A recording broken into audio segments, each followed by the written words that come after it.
구독자님들, 오늘도 좋은 하루 보내고 계신가요? 혹은 어처구니 없는 일을 당해서 잔뜩 기분이 상해 있으신가요? 저 역시 이런 날이건 저런 날이건 여기에 와서 힐링하고 가는 애청자 중 한 사람입니다. 이번 제 사연을 들으시면서 한 번쯤 웃고 가시면 좋겠다는 마음으로 이렇게 여러분 앞에 섰어요. 그럼 지루하지 않도록 바로 이야기 열차 출발해 볼게요. 밤 10시가 다 된 늦은 밤. 오늘도 어김없이 우리 집 삼총사 남자들은 집을 나섰습니다. 자, 어디 오늘도 우리 동네를 지키러 떠나볼까? 지나가는 제3자가 보면 채, 자기들이 뭐라고 된다고 저런데? 하고 비웃으실 수 있겠지만 세 분은 저에게 슈퍼맨보다 더 영웅과 같은 사람들인걸요. 소설 삼국지에서 복숭아나무 아래에서 세상을 구하겠다고 결의한 유비, 관우, 장비처럼 보였다면 어쩌면 제가 너무 억지를 부리는 것인지도 몰라요. 그렇지만 전 삼총사를 진심으로 좋아하고 응원하고 있습니다. 아, 맞다. 도대체 이 세 사람이 누구냐고요? 첫 번째 의인은 바로 제 아버지십니다. 우리 아버지는 젊은 시절 태권도 유단자로 동네에서 이름을 좀 날리셨다네요. 특히 자기 힘만 믿고 자랑하고 약자를 괴롭히는 남자를 혐오해서 상대가 몇 명이든지 아버지는 그들을 제지하고자 들이대셨다고 들었어요. 아버지의 3대1 무용담이라던가 엄마의 한숨 섞인 사고이라는 밤이 새도 모자랄 지경이죠. 지금 60대의 연세지만 골목길에서 교복 입고 담배 피는 중고생 무리를 아직도 지나치지 못하시니 말 다했죠. 세상이 어떻게 돌아가려는지 후미진 골목도 아니고 이제는 벌건 대로변에서 사내고 계집이고 학생들이 담배를 뻑뻑 피고 앉아있더라. 내가 가서 이 녀석들아, 지금 피는 담배 연기가 너희들에게 얼마나 해로운 줄 아느냐? 하고 훈계했지. 예전들 같으면 쟤 혼자 뭐라고 중얼거리든 내 앞에서 담배는 끄고 다른 데로 갔었는데 요즘 것들은 그냥 나를 째려보면서 이러더구나. 어르신, 험한 꼴 당하기 싫으면 가던 길이나 가세요. 네? 저 할아버지 도망났나 봐. 세상 무서운 줄 모르시네? 여보, 요즘 애들이 얼마나 흉악한데요. 그러다 애들이 덤비기라도 하면 어쩌시려고. 그래서 걔들 피해서 오셨소? 피하기는 날 무얼로 보고서. 놈들한테 등산 스틱을 들이대면서 내가 담배 계속 피울래, 이 할아버지 꼬챙이에 얼굴 찔려볼래 하니까 씨땡 어쩌고 욕지거리 하면서 다른 곳으로 가더구나. 요즘 그게 문제야. 막 나가는 어린애들한테 어른으로서 목소리 높이는 사람이 하나 없지. 그러니까 나라도 해야 해, 나라도. 아버지가 나이도 지긋하시고 몸도 예전 같지 않잖아요. 요즘 애들은 예전과 달라서 수틀리면 아무리 어른이고 해도 그냥 들이받는다고요. 제발 의협심 좀 접으시고 그런 일은 그냥 지나치세요. 그러다 잘못 드실까봐 정말 걱정이네요. 70이건 80이건 내 이 마음을 꺾으려면 저승사자라도 와야 할 거야. 하는 수 없다. 이렇게 생겨먹은 걸 어떻게 하냐? 다칠 때 다치더라도 내 뜻대로 하다 죽어야지. 안 그럼 나 화병 나서 더 일찍 세상 뜰 거야. 이렇게 대꾸하시고는 여전히 온 동네 학생들 금연금주를 위해 계도하고 다니십니다. 자식으로서 이런 아버지가 걱정되지만 지금 세상에 이런 어르신이 어디에 있나요? 남이야 어떻든 나한테 피해만 오지 말아야 하고 가는 게 상책인 요즘 시류인걸요. 우리 아버지는 한결같이 사명감을 가지고 주변 학생들을 훈육할 뿐 아니라 어려운 처지의 학생들에게 도시락을 보내주고 학비를 돕는 등 선행을 지속하고 계세요. 저도 결혼 전까지는 아빠가 후원하는 보육원에 함께 가서 봉사활동을 하곤 했습니다. 이런가 하면 삼총사 중 두 번째는 바로 제 남편입니다. 우리 남편도 아버지 못지않은 의협심으로 똘똘 뭉친 사나이 중의 사나이입니다. 제가 우리 남편을 그의 정의심 때문에 만나게 되었는걸요. 27살 시절 출근길 지하철 영등포역 부근을 지나던 때였어요. 제 엉덩이 쪽에서 갑자기 아주 불쾌한 느낌을 받았습니다. 오전 8시 부근이면 한참 러시아워로 지하철에 사람들이 콩나물 시루처럼 빽빽하게 모여 뒤엉켜 있는 광경을 연출하죠. 어쩔 수 없는 일이라고 하지만 이렇게 불쾌하고 이상한 촉감은 예산 일이 아니었어요. 바로 치안이 저를 뒤에서 노리고 있던 것입니다. 여러분은 막상 이런 상황에 닥치면 소리 지르고 도와달라고 하실 수 있을 것 같으신가요? 저도 그렇게 생각하고 살아온 여자이지만 그저 어떻게든 몸을 거기서 빼내고 그 치안에게서 떨어지고 싶은 마음뿐이었습니다. 하지만 이미 사람이 꽉 차 있는 지하철에서 전 옴싹달싹 할 수가 없었어요. 이미 제 둔부에 스친 것은 치안 손만이 아니었습니다. 다른 남자의 부위가 닿았음을 느끼자 온몸에 소름이 돋고 다리마저 후들거리더군요. 당장 지하철에서 뛰어내리고 싶은 심정이었던 그때 젊은 남성의 굵고 드센 목소리가 들렸어요. 아저씨, 나이도 지긋한 양반이 창피하지도 않으세요? 지금 여자분한테 뭐 하시는 겁니까? 그리고 그 남자는 바로 제 뒤에 밀착하고 있던 치안의 손목을 잡아 비틀었습니다. 아, 이거 놔! 요새 젊은 것들은 그냥 노인한테 막 대드는군. 내가 뭘 어쨌다고 이러냐, 이 새끼야! 넌 네 부모한테도 그러냐? 그때 저는 아차 싶어서 정신을 가다듬고 그 치안 노인네에게 소리쳤어요. 당신이 아까부터 내 엉덩이 만졌잖아요. 내가 그 증인이고 피해자니까 엉뚱한 소리 말고 당장 내려요. 경찰서에 가자고요! 우리 부모님은 당신처럼 똥구멍으로 나이만 먹은 분들이 아니라서 말이죠. 오히려 당신 같은 사람 있으면 가만두지 말라고 가르치셨죠. 우리의 이야기를 들은 주변 승객들이 웅성대면서 그 치안에게 비난을 같이 퍼부었어요. 다음 역에 정차할 때 그 남자는 치안을 끌고 내렸고 빠져나가려고 버둥대는 그 노인네를 의경에게 자초지종을 설명하고 인계했습니다. 저는 의경들에게 제 연락처를 주면서 동조했어요. 그리고 절 구해준 그 남자에게 허리 굽혀 감사 인사를 드리고는 그 지하철역에서 나왔습니다. 그날의 기억은 정말 아찔했지만 뜻밖에도 미래 제 배필을 만나게 된 계기가 되었던 것이죠. 도와주었던 남자는 제 핸드폰 번호를 어떻게 알았는지 저에게 연락했지 뭐예요. 어제 일로 너무 놀라서 어디 몸 상하신 데는 없는지 궁금해서 연락드렸습니다. 아이, 그냥 남자로서 솔직히 말씀드릴게요. 안양역에서 타실 때부터 뒷모습이 예쁘셔서 지켜보고 있었습니다. 그래서 그 노인네가 이상한 짓 하는 것을 저도 모르게 보고 말았는데 그만 참지 못하고 제가 난리까지 피워버렸네요. 많이 놀라셨습니까? 제가 좀 불의를 보면 못 참는 성미라. 하지만 그렇게 드센 놈 아니고요. 내 여자한테는 한없이 부드럽고 자상한 사람입니다, 저. 그 남자의 솔직한 고백이 귀엽고 또 우리 아빠랑 닮은 것도 같아서 마음에 들었습니다. 우리는 10개월의 만남 끝에 저랑 같이 한 입을 덮고 사는 사이가 되어버렸죠. 남편도 어려서부터 합기도를 배우고 못된 사내를 응징할 때만 무력을 써왔다고 해요. 세상에 떠도는 말로 남 도와줘봤자 손해다 하면서 제가 자제시키곤 있지만 타고난 의협심은 어쩔 수 없는 것 같습니다. 그러다 보니 우리 집에 인사 와서 아버지랑 술을 몇 번 마시더니 두 사람은 어느덧 절친한 사이로 거듭나고 말았어요. 저 없이 두 분끼리 술 마시고 대화하는 장면은 흔한 일상이 되었죠. 단순한 장인과 사위관계가 아니라 뜻이 맞는 남자 둘이 인연을 맺게 되어 신이 나 보였습니다. 그런가 하면 여기에 한 분이 더 와서 드디어 대한민국 의인 삼총사가 결성되는 사건이 일어나고 말았죠. 그 사건은 다름 아닌 양가 상견례 날 벌어졌습니다. 모이기로 한 약속 시간 오후 1시가 넘었지만 어찌된 일인지 남편을 포함한 시댁가족이 한 분도 오지를 않았어요. 걱정된 마음에 전 식당 문 앞으로 나가 초조하게 기다리기를 20여 분이 지나고 식당 문이 드르륵 열리며 한 부부가 들어오셨습니다. 이미 2차례 예비시댁에 가본 적이 있는 터라 그분들이 시부모님임을 알아볼 수 있었죠. 아버님, 어머님 오셨어요? 그런데 그이는 어디에 있나요? 무슨 급한 일이 있는지 핸드폰 연락도 안 받네요. 그래, 그럴 일이 있었다. 사정은 자체 얘기하기로 하고 어서 사돈 어르신들께 사죄의 말씀을 먼저 드려야겠구나. 시부는 멋쩍은 웃음을 저에게 남기시고 급한 듯이 예약 잡은 방으로 들어가셔서 우리 부모님께 공손하게 머리부터 숙이셨습니다. 안녕하십니까. 제가 형준이 아비 되는 사람입니다. 중요한 약속 앞두고 피치 못할 사정으로 이렇게 늦어서 정말 죄송합니다. 그 옆에는 예비 시모가 고개를 한번 살짝 까딱하고 겸연쩍은 듯 서 계셨지요. 왠지 어머님 심기가 처음부터 불편해 보였어요. 아니요, 죄송하다뇨. 별 말씀을 다 하십니다. 사람이 급한 일이 생기면 다 그럴 수도 있죠. 그런데 남서방은 아직 안 왔습니까? 그 덜 떨어진 녀석은 지금 경찰서에. 뭐라고요? 남편이 경찰서에 있다니? 저는 물론이고 우리 가족 모두 깜짝 놀라고 말았어요. 형준 씨가 그럴 사람이 아닌데 무슨 안 좋은 일이라도 생긴 건가요?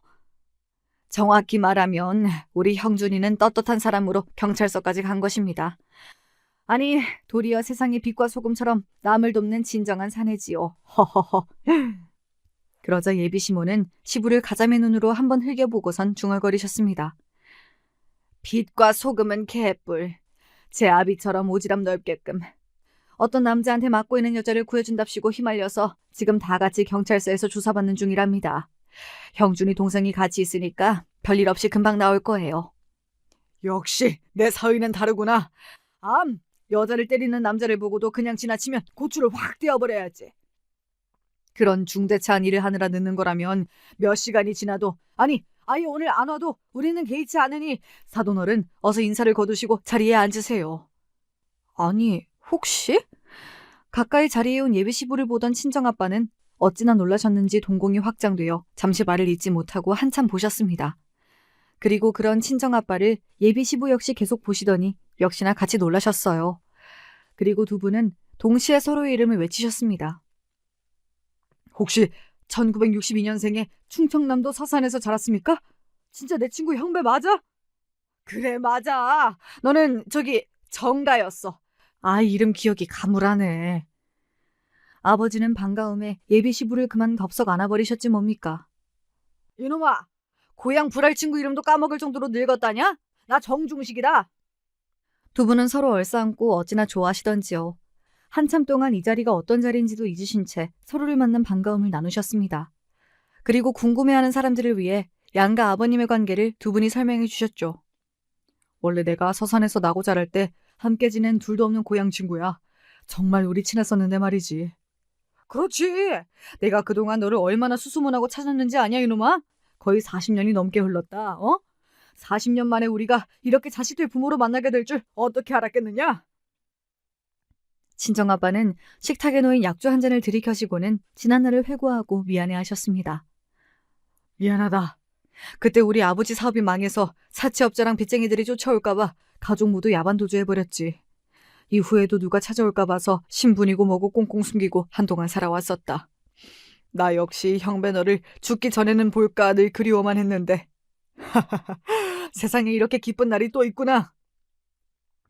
이렇게 두 분은 사돈지간으로 다시 만나서 오래오래 회포를 푸셨습니다. 의협심과 사내의 호연지기를 강조하는 분들답게 세 분은 자주 만나고 의기투합하기에 이르렀지요. 세 사람은 몰려다니면서 동네를 위한 좋은 일도 많이 하셨습니다. 또 술을 좋아하시는 분들이라 새벽녘까지 술 마시며 인의가 상실된 작금의 사태를 비판하고 아쉬워하는 이야기를 주로 나누었습니다. 늦은 시각까지 안주를 해다 바치고 잠도 부족했지만 저나 엄마도 그런 분들의 술자리를 귀찮다고 싫어하지만은 않았죠. 주변의 남자친구들은 술만 마시면 여자 얘기, 연예인 얘기, 그도 아니면 로또나 당첨돼서 흥청망청 살고 싶다는 그런 시답지 않은 이야기들 뿐이었어요. 하지만 양가 아버님들과 남편은 세상을 구하고 싶은 일들을 논하느라 바쁘셨죠. 결혼식을 올리기 전 구정인가에는 남편과 시아버님이 친정집에 오셔서 명절답게 고스톱을 치고 계셨습니다. 에헤이, 이번에도 나는 비박인가? 자네 못 본 사이에 고스톱 타짜가 다 되었구만. 그런데 어쩌다가 자네 발을 다쳤는가? 깁스 같은 것을 하고 있구만. 그저께 밤에 우리 동네 안전지킴이 활동하는데 새벽 1시경 수상한 자가 보여서 쫓다가 그만 발을 접질렀다네. 저런, 심하게 다치진 않았고? 우리 나이에는 뼈도 잘 안 붙는데 걱정이구만. 그나저나 안전지킴이라니 그건 또 뭔가? 예, 장인어른. 각 동네에서 늦은 밤 여성이나 미성년자 등 도움이 필요한 사람들을 안전하게 귀가하도록 도와주거나 경찰처럼 순찰하며 동네를 지키는 활동입니다. 제가 먼저 아버지께 이러한 주민 참여형 치안 강화 활동이 있다고 소개해드리니 당장 하자고 하셔서 우리 부대가 몇 년째 하고 있죠. 코로나 기간에는 잠깐 중지되었다가 다시 시작했어요. 역시 내 사위, 그리고 내 친구답구만. 그런 좋은 제도가 있다니 어떻게 나도 우리 동네에서 할 수 있을까? 아서요, 아버지. 그이랑 아버님은 그래도 두 분이 같이 하시니까 시어머님도 마지못해 보내주시는 거고 아버지 연세에 혼자 다니시는 건 위험해요. 제 만류가 무슨 소용이란 말입니까? 끝내 우리 아버지도 그 동네 안심지킴이 활동을 시작하셨지 뭐예요. 밤마다 순찰 나가는 우리 집 남자들 때문에 걱정으로 잠을 이루지 못하는 날이 많았지만 그래도 그분들은 동네의 자랑이었고 자식들에게 좋은 본보기였습니다. 아직도 세상은 살만하고 사회 정의를 지키고자 노력하는 사람들이 많다는 증거이죠. 유독 남편과 아버님은 우리 친정집에 자주 찾아오셨지만 거기엔 다 이유가 있었습니다. 우리 집 여자들은 노파심의 잔소리 정도로 그쳤죠. 그래도 남자들이 하는 일을 격려하고 도와주는 편이지만 시무는 그렇지 못했거든요. 시어머님과 남편의 남동생은 이런 일들을 이해하지 못했습니다. 오죽하면 우리 상견례 자리에서도 자기 남편과 맏아들 비난을 대놓고 하셨겠어요.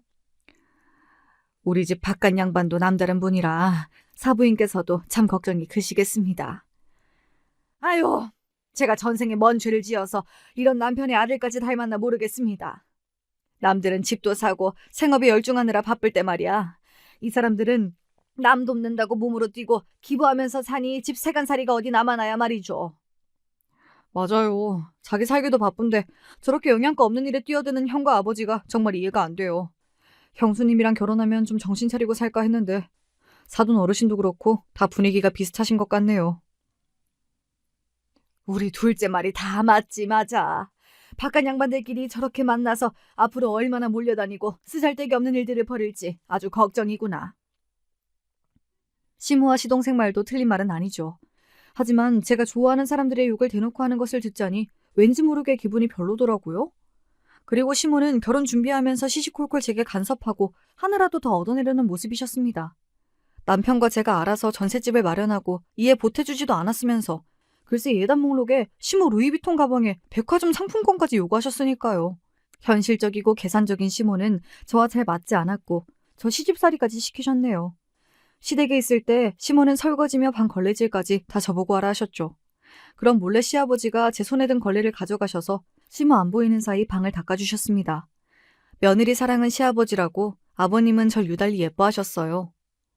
우리 아가 덕에 내가 죽기 전에 보고 싶던 친구랑 만나게 되었지. 거기에 천방지축 다니던 아들놈까지 장가들게 해주었으니 네가 바로 복덩이구나. 그러면 그 말을 들은 시모는 또 그게 못마땅해서 한 소리 거들었습니다.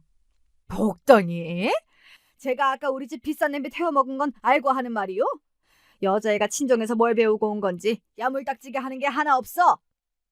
어머님 죄송해요. 냄비에 물 끓이라고 하시고 바로 베란다 정리까지 시키셔서 그거 하는 사이에 그만 냄비물이 다 졸아버린 것 있죠? 제가 다음에 올 때 새 걸로 사올게요. 요즘 여자애들은 남자들하고 똑같이 배우고 사회일만 하다 결혼해서 집안일 해본 적이 뭐 얼마나 되겠소. 자네도 가시집 올 때 기억 안 나는가? 다림질 하다가 옷 태워 먹은 게 한 무더기라고 우리 엄마가. 당신! 내 앞에서 돌아가신 어머님 얘기하지 말아요! 자기가 얼마나 고되게 시집살이한 줄 아냐면서 시부에게 짜증을 부리는 시모. 그런데 지금 자신이 저에게 바로 그 시집살이를 똑같이 하고 있다는 것을 도통 모르시나 봐요. 새벽에 일어나 도매시장에서 생선 물건을 경매받으러 가서부터 밤늦도록 회센터 가게를 하는 남편은 참 성실한 사람이었어요. 저도 직장을 다니면서 맞벌이로 열심히 전세 대출을 갚느라고 정신없이 살다 보니 어느덧 딸 하나도 낳고 나이도 30대 중반으로 들어섰네요. 그러던 어느 날 친정엄마의 전화를 받고 우리 친정에 큰 시련이 닥쳐온 것을 알게 되었습니다. 아버지가 친구분의 빚보증을 서서 4억이 넘는 큰 돈을 대신 갚아야 하는 상황을 맞으신 거죠. 거기에다가 스트레스가 크셨던지 건강까지 잃으셔서 대장암 수술을 앞두고 계셨습니다. 원래 불행이란 이렇게 꼬리에 꼬리를 물고 찾아오는 법일까요? 늘 든든하게 우리 집의 가장이셨던 아버지가 하루아침에 무너지신 일은 저에게 충격이었습니다. 그놈이 나랑 30년 지기인데 보증 세워놓고 잠적이라니. 내 그럴 줄은 몰랐다. 역시 사람 속이 제일로 무섭구나. 그러게요. 그 친구분도 정말 사람이 아니네요. 아빠가 그렇게나 잘해주셨는데 사시던 집까지 내놓고 빚을 갚으시면 엄마랑 아빠는 어디로 가시려고요? 뭐 돈에 맞춰서 집이야 어디든 못 가겠나? 나야 어디서 자든 상관없지만 내 말년에 이렇게 큰 사고를 쳐서 너희 엄마한테 미안하기만 하구나. 친정집에 가서 자초지종을 듣고 나니 제가 어떻게 도와드릴 방법도 생각이 안 나고 참 답답하기만 했죠. 집에 돌아와 남편과 맥주 한잔하면서 친정집에 가서 들은 이야기며 제 속상한 마음을 남편에게 털어놓았습니다. 제 얘기를 다 들은 남편은 남은 맥주를 크게 들이키고선 저에게 대뜸 이랬죠. 돈 때문에 이 동네 떠나셔서 어디 멀리 가시긴 어딜 가시겠어. 우리 가게 근처에 내가 창고용으로 사둔 땅이 있어. 거기에 장인어르신 집 지어드리자. 하지만 당신 거기 창고해야 한다고 무리해서 사둔 땅이잖아. 그걸 부모님 집 지어드리고 나면 가게 창고는 어떻게 하려고? 뭐 마당 한 구석 탱이에 작게 창고를 내면 되지. 두 분 나이도 있으신데 돌아가신 다음에서야 그때 지어드릴 걸 뭐 그런 후회하지 말고 당장 지금 하자고. 이렇게 남편이 말할 때만 해도 전 그저 저 위로하는 듣기 좋은 소리라고 넘겼어요. 어렵게 장만한 땅을 부모님께 내어드리고 건축까지 하다니 그게 어디 쉬운 일인가요? 하지만 남편은 황소처럼 자신의 결단대로 밀어붙이고 말았습니다. 집 짓는 건축비는 부모님이 친정집을 처분하면서 남은 돈으로 하고 부족한 돈은 시아버님까지 보태주시지 않았겠어요? 아버님, 그이가 저희 부모님께 해준 것만으로도 과분한데 아버님까지 이러시면 저 불편해서 못 살아요. 내가 너 봐서 괜한 무리한 건 아니고 남는 돈이 있어서 보탠 것뿐이다. 그리고 내가 중식이한테 신세진 것이 많았어. 어릴 때 우리 집이 참 가난했는데 중식이 어머님이 나 맨날 도시락도 싸주시고 만난 거 생기면 꼭 집에 오라고 아들처럼 챙겨주셨지. 내 살면서 그 은혜 갚을 기회가 이번이지 싶었다. 그러니 날 도와다오. 아버님의 말씀까지 듣고서 전 염치 없지만 남편이 부모님 집을 짓는 일을 적극적으로 도왔습니다. 남편도 이런 제 마음을 아는지 제가 부담을 느낄까 봐서 일사천리로 주택 허가 등 많은 일을 해결했어요. 결국 남편은 3층짜리 부모님 집을 5개월 만에 지어버리고 말았습니다.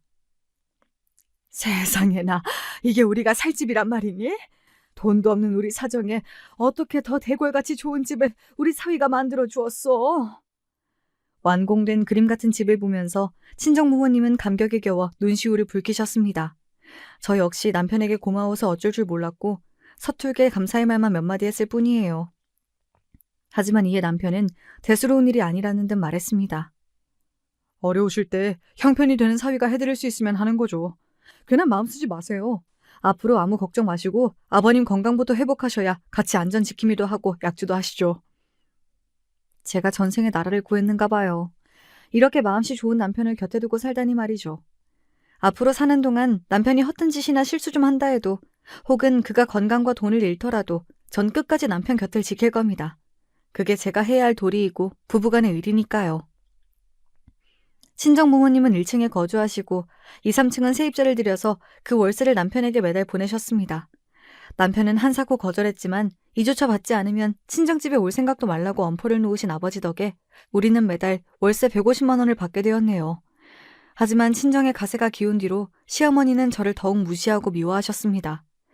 집이 완공되고 친정 부모님은 감사한 마음에 시부모님께 집들이 초대를 하셨는데 시모는 오지도 않고 저에게 전화해서 이렇게 말씀하시더군요. 네가 입장 한번 바꿔서 생각해봐라. 엄연히 내 아들 땅 위에 또 내 남편 돈까지 들어간 내 집과 같은데 거기서 너희 부모님이 호의호식하고 있는 모습을 직접 보고 싶겠어? 괜히 내가 가봤자 좋은 얼굴로 좋은 맛이 못 나가니깐 그저 난 안 가련다. 말씀을 듣자니 서운도 했지만 어머님의 솔직한 심정도 한편으론 이해가 되었습니다.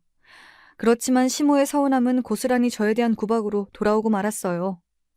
사돈집이 사기에 질병에 가뜩이나 기운이 안 좋은데 괜히 우리 아들까지 그 애군이 묻어올까 걱정이다. 너는 처가댁에 그만 좀 출입해라. 엄마도 참. 어려운 때일수록 맞사위인 제가 더 챙겨드려야 아버님이 한시라도 빨리 예전 모습을 찾으시죠. 시아주버님은 사람이 너무 좋은 건지 전후 사정도 없이 따지지 못하시는 건지 재산의 건강까지 잃은 집에 오가면 득될 게 뭐 있나요? 괜히 쌀이라도 사줘야 하고 그 집에서 손 더 벌리려 드는 거 아닐까요? 역시 우리 의사 며느리가 세상 돌아가는 이치도 잘 안다니까. 맞아. 곳간에서 인심 난다고 쥐뿔도 없이 가난한 집에 가봐야 네 호주머니만 가벼워지지. 우리 집 돈으로 그 집 해준 것만 생각하면 지금도 내가 화딱지 난다. 사돈이 2층 월세는 너한테 꼬박꼬박 안 빼먹고 보내고 있는 게지? 당연하죠. 우리 장인어른 그런 거 확실히 하신다니까요. 엄마는 괜한 걱정을 다 하십니다 참. 시모처럼 세상 편하게 사는 게 장땡이라는 주위의 서방님은 어떤 묘수를 부렸는지 의사인 여자친구와 만나고 결혼까지 했습니다. 하지만 동사가 들어오고 나니 시모의 애정은 동서만을 향했고 저는 그저 천덕꾸러기 신세가 되었습니다. 하긴 이 속에 밝은 시모의 입장에서 불보듯 당연한 일이기도 해요. 저는 친정집 가세도 기울었고 직업도 평범한 회사원인데 동서는 남들이 모두 인정해주는 직업을 가졌으니까요. 거기에다가 계산이 빠르고 절대 손해 안 보는 성격이 시모와 동서는 잘 맞아 보였습니다. 굳이 가르자면 시모 서방님네 부부 그리고 시부 우리 부부 이렇게 편이 나눠진달까요? 제가 하는 일은 의심부터 하고 뭐든 가르치려 드시는 시모는 동서가 하는 일에는 보는 눈빛부터 그렇게 따스할 수가 없었습니다. 저만 빼고 시모와 동서 둘이서 방에 들어가 속닥속닥 무슨 얘기가 그렇게 재미나는지 제가 끼고 싶어 들어가면 아무 소리 안 했다면서 두 사람은 입을 꼭 다물죠. 마치 제 흉이라도 보다가 들킨 사람들 같아서 고개 그렇게 얄미울 수가 없었어요. 그런 날이면 제 기분을 눈치채신 시아버지는 남몰래 절 도와주기도 하셨지요. 우리도 똑같이 너희 동서한테 해보자꾸나. 동서가 지나갈 때 아버님은 저에게 아이고 잘했다. 역시 네가 작은 애보다 낫지. 암 하면서 제 머리를 쓰다듬어 주셨죠. 그리곤 손으로 뭘 감싸면서 제 주머니에 몰래 넣으시는 신용을 하셨어요. 궁금해하던 동서가 우리 쪽으로 다가오면 아버님은 없던 일인 양 구셨어요. 아무것도 아니다. 작은 며느리는 몰라도 돼. 아버님, 사람 앞에 두고 그러시는 거 아니에요. 괜히 제 욕하시고 형님한테만 좋은 거 챙겨주시는 거 아니겠죠? 이렇게 동서 역시 제가 느낀 소외감과 불쾌감을 똑같이 느끼게 해주셨죠. 그런 아버님이 고마웠지만 제가 오죽 불쌍하게 보였으면 아버님답지 않게 그러실까 싶어서 물었어요. 이런 연기까지 하시고 아버님은 제가 많이 가여우신가 봐요. 네가 가엾다기보단 너를 아낀다고 생각해주면 어떻겠느냐? 난 너희 시어머니처럼 셈이 빠른 사람이 못 된다. 그래서 네 시어미는 이런 내가 답답하다고 타박도 하지만 난 사람의 됨됨이가 무엇보다 중요하다고 생각해. 넌 누가 뭐래도 우리 집 맏며느리고 너처럼 좋은 아이가 우리 가족이 되어서 좋구나. 설령 대통령 며느리가 온다고 해도 나 너랑 안 바꾼다. 아버님의 말씀만으로도 너무 감사하고 위로가 되었습니다. 아무리 척박한 땅 위에도 작은 들꽃이 피어나듯이 단 한 사람의 내 편이 있다면 어떤 고난도 견딜 수 있다고 하지 않습니까? 괜한 고부 갈등에 동서까지 거들어서 심해진 시집살이 서름을 남편에게 차마 말 못했지만 시아버님이 저를 헤아려 주시니 버틸 힘을 얻을 수 있었죠. 그런데 어찌 보면 사람을 보는 아버님의 해안이 맞는지도 모릅니다. 너무 야가 빠져서인지 제가 생각지도 못할 행동을 서방님과 동서는 저질러버렸고 급기야 아버님을 화나시게 만들었죠. 시부가 갖고 계신 서산 땅이 좀 있는데 일대 태안 당진과 연계해서 개발된다는 소식이 솔솔 들려오던 때였습니다. 우리 부부는 그 땅은 아버님의 것이니 어쩌거나 관심도 없었지만 서방님네 부부는 달랐어요. 시아버님에게 그 시골 땅을 당장 처분하자면서 자주 설득하곤 했죠. 아버지, 지금이 기회예요. 과실수나 심으면서 땅 놀려두면 뭐합니까? 하루라도 빨리 처분해야 그걸로 다른 데 투자도 하고 돈이 더 불어나는 게 투자의 정석이죠. 아직 발 때가 아니야. 내가 그쪽 동네 사정 빠삭한 삼촌통에서 소식 듣고 있는데 아직 더 기다려야 해. 게다가 지금은 내 먼 고종사촌이 거기서 농사 짓고 있다. 갑자기 다른 주인이 나타나면 그 형은 생계가 끊기는 거 아니냐? 아버님, 그분이 꽁으로 남의 땅에 농사 짓는 것이 문제죠. 왜 그런 분들 생계까지 아버님이 걱정하세요? 너는 사람이 그리 못되게 말하면 안 되지. 농사 짓는 시골 사람들은 땅이 없어지면 죽으란 소리랑 같아. 한평생 농사나 짓던 형님인데 내가 급하지도 않은 돈 때문에 당장 죽으라는 소리를 어찌하겠느냐? 너희는 내 땅에 관심 끄고 다시는 땅 팔라는 얘기도 하지 마라. 급기야 화를 버럭내는 시부의 모습에 서방님네는 꼬리를 내려서 포기한 줄 알고 있었죠. 그런데요, 그건 제 착각이었습니다. 시무와 동서가 또 숙덕대더니 어느 날 시댁에 있는 유선전화기로 함께 통화하는 소리를 들었어요. 저도 어쩐 일로 초기 발동에서는 다른 방에 있는 수화기를 조심히 들어서 그들의 통화를 엿들을 수 있었습니다. 그 통화는 긴급하고도 중요한 이야기였기에 전 당장 아버님에게 달려가서 이 일을 고했지요. 그날 노발대발하는 시아버지 아래에 시모부터 서방님 동서까지 모두 납작 엎드려 빌고 말았습니다. 누구냐? 누가 이딴 짓을 하겠다고 나선 게야? 제발 용서해주세요, 아버님. 제가 병원 개원하느라 목돈이 필요하다고 남편이랑 어머님이 벌이신 일에 하는 수 없이 동참한 것뿐이에요. 뭐라고? 야! 네가 제일 먼저 이 생각을 내서 우리를 모았잖냐? 여보, 이 여우 같은 것이 거짓말하는 거예요. 난 얘 설득에 넘어가서 당신 인감도장을 몰래 빼준 죄밖에 없다고요. 그렇게 돈독하던 시모와 동서의 사이는 이런 식으로 서로 일러바치고 다시 없는 원수지간이 된 것 같았죠. 이들이 공모한 일의 사정은 이러했습니다. 서산 땅을 평당 40만 원에 사겠다는 부동산 업자가 나타나자 이들은 아버님 몰래 땅을 팔고자 했던 것입니다. 시모는 아버님의 인간도장을 몰래 빼돌렸고 동선에는 그 매수인과 계약하려고 부동산 사장과 매수인을 만나는 일을 벌였죠. 이들과 부동산 사장이 나눈 대화를 제가 엿들은 덕분에 그들의 계획은 수포에 돌아간 것입니다. 이런 대담한 짓을 벌인 시모와 서방님네 부부를 시부는 크게 혼냈고 그 노여운 감정이 오래가서 한동안 동서나 서방님도 시댁에서 쥐죽은 듯 지내야 했을 정도였어요. 왜냐하면 그 사람들이 몰래 팔아먹으려 했던 그 땅은요. 그해 12월 이미 평당 100만 원도 넘었거든요. 만약 그때 업자에게 넘겼다면 시댁에서 땅을 치고 후회했을 일이죠. 제 덕분에 계약을 멈출 수 있었다면서 또 불제 내의 불효를 막았다면서 아버님은 저에게 두고두고 고마워하셨습니다.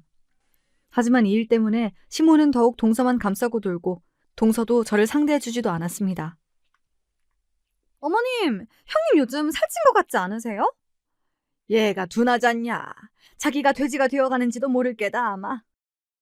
저는요, 예전과 달리 요즘은 결혼하고 애기 낳고 살아도 여자는 항시 자기 관리를 해야 한다고 생각해요. 네 말이 맞다. 걔가 너처럼 똑똑하기를 하니 너처럼 중한 일 하느라 바쁜 것도 아니고 퍼질러만 있으니 저리 살만 뒤룩뒤룩 찌지.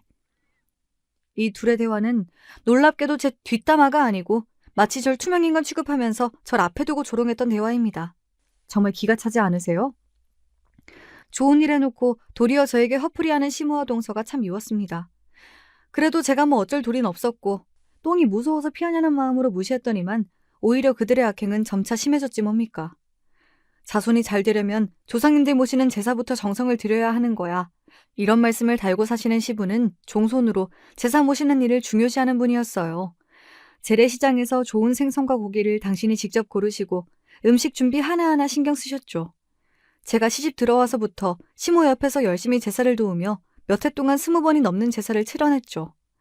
그런가 하면 동서는 지난 제사 때부터 시부에게 한 소리 들었습니다. 시모는 저에게 하는 것과 달리 동서만큼은 제사 준비해서 열애시켰거든요. 저만 부엌에서 바쁘게 일하고 동서는 놀고 있으니 그 광경을 지켜보던 시부는 동서를 부엌으로 데리고 가서 전을 부치라고 직접 지시하신 겁니다. 나는 이번 제사에는 꼭 막내 며느리가 직접 부친 전을 먹어보고 싶구나. 그런데 똑똑하신 의사 양반이 집안일에는 어두우신 모양이죠. 노릇노릇하게 간단히 부치기만 하면 되는 전을 시커멓게 태워먹은 거죠. 8살짜리 우리 민서도 그보단 잘하겠지 싶었네요. 그때 자존심이 상했던 모양인지 이번 제삿날의 동서는 시댁에 와서 저를 보자마자 봉투 하나를 툭 던지더군요. 요즘 진료가 많아서 제 손목이랑 팔이 영 안 좋아요. 사람 살리는 일을 하는 저 같은 사람이 전떡이나 붙이다가 손 다치면 안 되죠. 형님한테 일당을 드릴 테니 혼자 좀 하세요. 100만 원. 이 정도면 도우미한테 주는 일당의 10배는 되니까 충분하죠? 어쩜 우리 며느리는 통도 크다야. 첫째는 좋겠다. 어차피 할 일 의사 동서 덕에 과분한 용돈까지 받으면서 내 하고 넙죽받고 더 열심히 해야겠지? 저요. 돈보다 사람이 먼저라는 우리 아버지 밑에서 자랐던 존심은 살아있는 여자예요. 내가 100만 원에 손 아랫 동서한테 이런 취급을 받을 순 없다고요. 싸가지 없는 동서에 거기에 맞장구 치는 시모까지. 거기서 그만 울컥하고 말았습니다. 울음을 참고 뛰쳐나가서 시댁 대문 밖에 서 있었어요. 그런데 어느샌가 시부가 절 지켜보시고는 말을 거셨죠. 첫째야, 제사 준비가 많이 힘들지? 시부모가 제사를 깐깐히 시키니까 너무 고되더냐? 아니요, 그게 아니라요, 아버님. 다정한 아버님 말씀에 저도 모르게 서러움이 물밀듯 몰려와 눈물을 쏟고 말았습니다. 아버님은 묵묵히 제 어깨를 토닥이시면서 달래주셨어요. 동서에게 시모가 있다면 저에게는 아버님이 계시니 그나마 위안이 되었죠. 그래서 방금 부엌에서 겪은 일과 그간의 모든 당한 일들을 시부에게 일러 바쳤습니다. 제 이야기를 들으시며 혀를 끌끌 차시던 시부는 결연한 모습으로 말씀하셨죠. 아무래도 안 되겠구나. 내가 세상의 불의를 참지 않겠다며 밖에서 애쓰는 사람인데 정작 우리 가정이 이렇게 근본이 없어서야 쓰겠냐? 오늘부터 이 집안의 질서를 바로잡을 것이다. 이날부터 아버님은 큰 마음 먹고 대대적인 집안개혁을 강행하고 말았어요. 아버님은 모든 시댁 식구들 앞에서 이렇게 선언하셨습니다. 우리 동네 지킴이 하는 해병대까지 나온 내가 가정이 돌아가는 꼴을 그냥 둘 수가 없어. 우리 집 법도를 다시 세우겠다. 위아래 서열 분명히 지키고 누구에게나 공평한 집안을 만들 것이야. 만약 그 질서에 어긋난 자가 있다면 벌금도 물리고 경찰처럼 제재를 가할 것이니 그리 알거라. 동서가 나에게 형님 호칭을 제대로 안 붙이고 반존대할 때 시부는 갑자기 나타났어요. 삐빅 하는 호루라기 소리와 함께 외치셨죠. 서열 위반! 벌금 10만 원! 질서를 어긴 동서는 바로 지갑에서 벌금을 꺼내 시부에게 드려야 했죠. 또 시부는 앞으로 제사 준비는 본인이 직접 총괄하겠다고 나섰어요. 당신은 오래 고생해왔으니 두 며느리에게 맡기고 이제 쉬구랴. 제사는 우리가 알아서 할 테니 아예 부엌에 들어오지 마. 그러니 시모의 입은 귀에 걸릴 수밖에 없었죠. 이 얘기에 당황한 동서는 시모를 붙잡으며 어머님이 계셔주셔야죠. 아버님이랑 있으면 저한테 일 엄청 시키신단 말이에요. 그래, 내가 너희 시아버지에게 잘 얘기해두겠다. 너는 공부하느라 바쁜 애라 이런 일 잘 못한다고. 하지만 이 시애미는 나가라는데 어쩌겠느냐. 형님 의지하면서 둘이 잘 해보려무나. 이미 신이 난 시모는 이렇게 동서의 애원에도 불구하고 당장 외출해버렸습니다. 자기를 감싸줄 시모도 없고 자기 편도 없으니 동서는 시무룩해 있었어요. 하지만 시부는 해병대 교관처럼 동서와 저에게 해야 할 일을 각각 지시하셨고 원래 이런 일에 익숙했던 저는 일사불란하게 움직였습니다. 그렇지만 동서는 달랐죠. 시댁에 와서 제대로 일을 한 적도 없으니 뭘 제대로 하겠어요. 저는 프라이팬에 까맣게 눌러붙도록 놔두고 나물은 저 세상 갈 뻔하게 짜게 만들어버렸으니 시부의 호통은 마르질 않았습니다. 야야, 똑똑한 아이가 이렇게밖에 못하겠냐? 너희 형님이 하는 걸 잘 보고 따라하란 말이다. 아버님, 저도 잘해보려고 노력하고 있는데 꼭 그렇게 형님하고 비교하셔야겠어요? 비교라니? 내가 언제 첫째랑 너를 비교했다는 거냐? 그건 너희 시애미가 해온 짓거리지. 매번 너만 걸레질도 빼주고 부엌에도 안 부르지 않았냐? 시댁에 와서 하는 제사 준비가 이토록 신명났던 적은 없었습니다.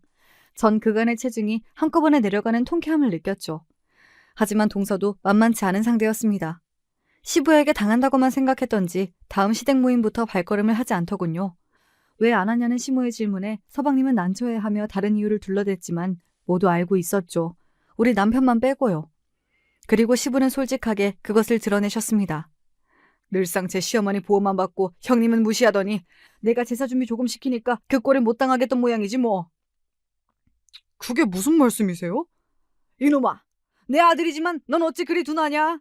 우리 집 와서 네 아내만 맨날 부엌대기처럼 일하고 둘째 며느리는 의사라고 너희 엄마가 손에 물 한 방울 안 묻히게 했지. 시모는 그런 오해하지 말라며 부정했지만 시부는 말씀을 계속 이어가셨습니다. 어디 그뿐이냐? 둘째가 모든 집안일 다 하라며 식모 취급하며 첫째한테 돈 봉투까지 내밀었지 뭐냐. 그동안 본가에서 제가 이런 취급을 당하는 줄 몰랐던 남편은 놀라서 저를 보고 물었어요. 여보, 그동안 이런 일까지 당해놓고 도대체 왜 내게 이야기하지 않았던 거야?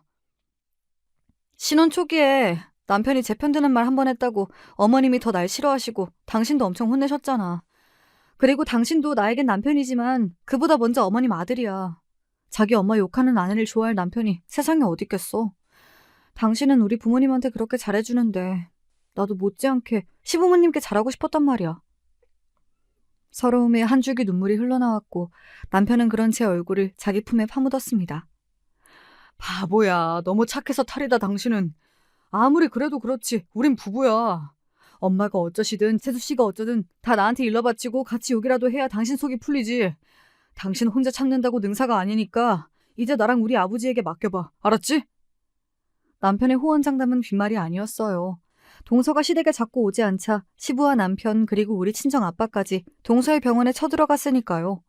설마 하니 동서를 혼내주려고 삼총사가 뭉쳤냐고요? 아니요, 그 반대입니다.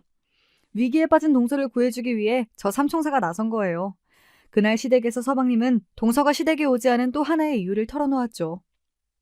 뭐 아버님한테 삐져서 그런 것도 있지만요. 요즘 그 사람 병원 일로 골치 썩고 있답니다. 지난달 교통사고 당해서 온 환자가 있었는데 경미한 타박상 등을 자꾸 크게 부풀려서 진단서를 써달라며 고집부리는 거예요. 보나마나 보험료 많이 타먹으려는 수작인 걸 알고 아내가 딱 잘라서 거절했는데 그 뒤로 한 번씩 병원에 와서 아내 욕을 하고 난동 부리고 있어요. 오늘도 여기 오는 길에 또 그 환자가 왔다며 병원 간호사들 호출받고 급히 병원에 간 거예요. 동서가 이런 난처한 일을 겪고 있다는 것을 알고 다음 그 환자가 방문한 날 삼총사가 출동했던 것이죠. 그리고 후일담을 남편에게서 듣게 되었어요. 우리가 딱 병원에 들어서니까 50줄 되는 남자가 막 우통을 까면서 행패를 부리더라. 아마 병원에 의사며 간호사며 다 여자들만 있으니까 쉽게 보고 그러는 거지. 우리 셋이 가서 자중하라고 호통치니까 처음엔 움츠러들더니 눈이 돌아서 아예 우리 보고 어쭈? 너희들끼리 뭉쳐서 날 어떻게 해볼 작정인데 그래 쳐라 쳐! 하면서 무작정 들이대는 거야. 열받은 우리 아버지가 때리려고 손을 올리는데 장인어른이 그 손을 맞고선 이러셨어. 아이고 아이고, 이 자식이 늙은 나를, 암까지 걸린 나를 패는구나. 죽겠다 야.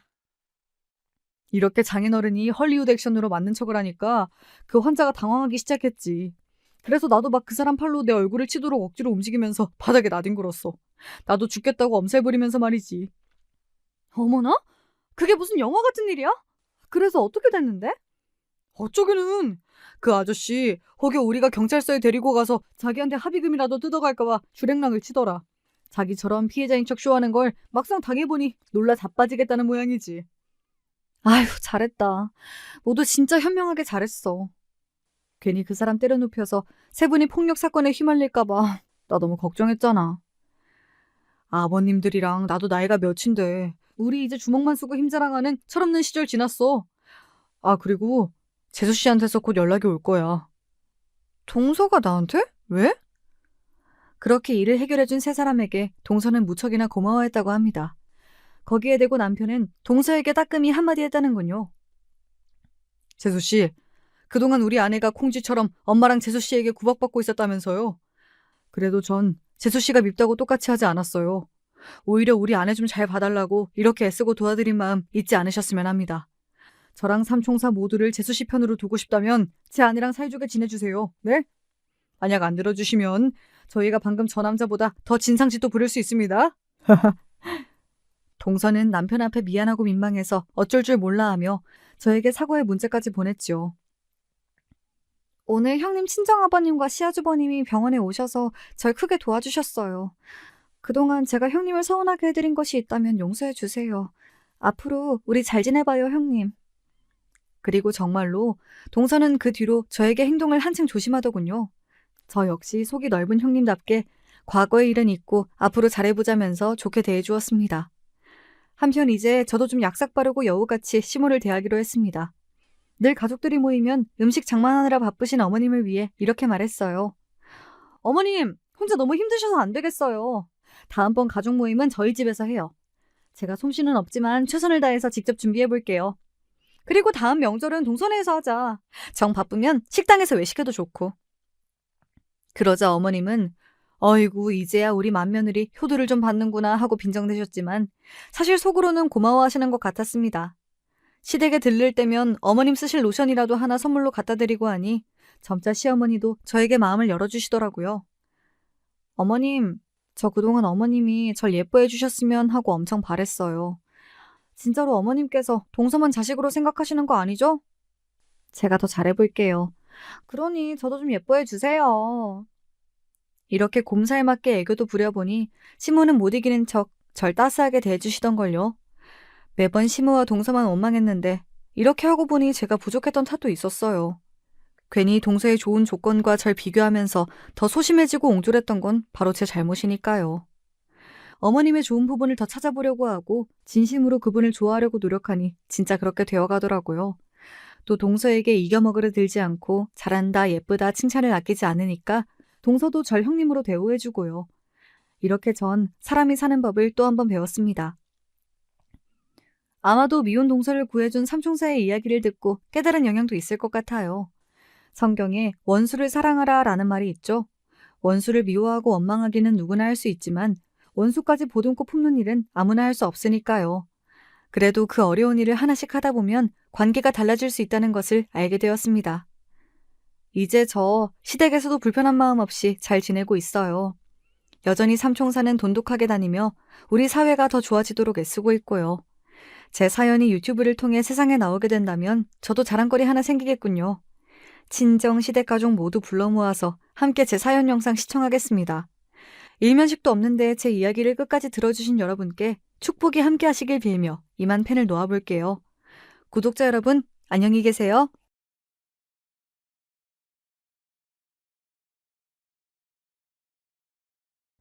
안녕하십니까. 저는 서울에 거주하며 평범하게 나이를 먹어가고 있는 남자입니다.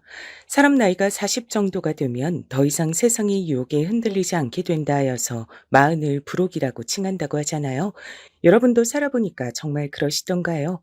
저는 개인적으로 살면 살수록 느끼는 건데 나이는 그저 숫자에 불과한 듯 싶습니다. 나이가 불혹이 되었다고 해서 제가 정신적으로 더 성숙해지고 유혹에 안 빠지는 사람이 된 건 아니더라고요. 저로 하여금 이런 생각을 더욱이 하도록 만들어준 어떤 존재가 제 인생엔 있었어요. 나이를 대체 어디로 먹은 건지 심히 의심스러웠던 존재의 얘기를 꺼내볼까 합니다. 저는 고향이 서울이긴 하지만 아주 어렸을 적에 충청도로 온 가족이 이사를 갔습니다. 너무 어릴 적이라 사실 서울에서 나고 자랐던 옛날의 기억은 남아있지도 않네요. 전 조금 드물게도 외동입니다. 또한 늦둥이기도 하죠.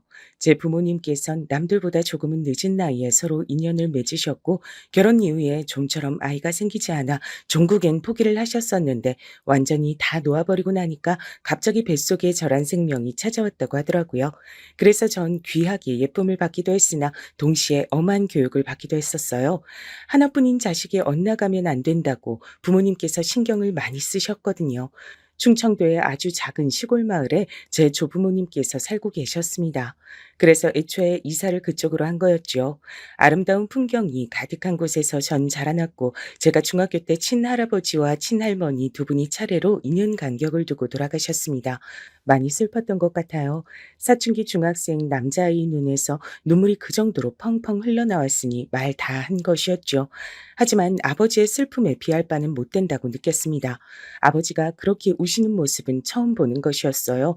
조금은 신기했고 낯설었죠. 어머니께선 저한테 이런 말씀을 해주셨어요. 아버지한텐 할아버지의 할머니가 부모님이잖아. 그러니 다를 수밖에 없는 거야. 전 그 말씀의 의미를 직접 실감하게 됐습니다.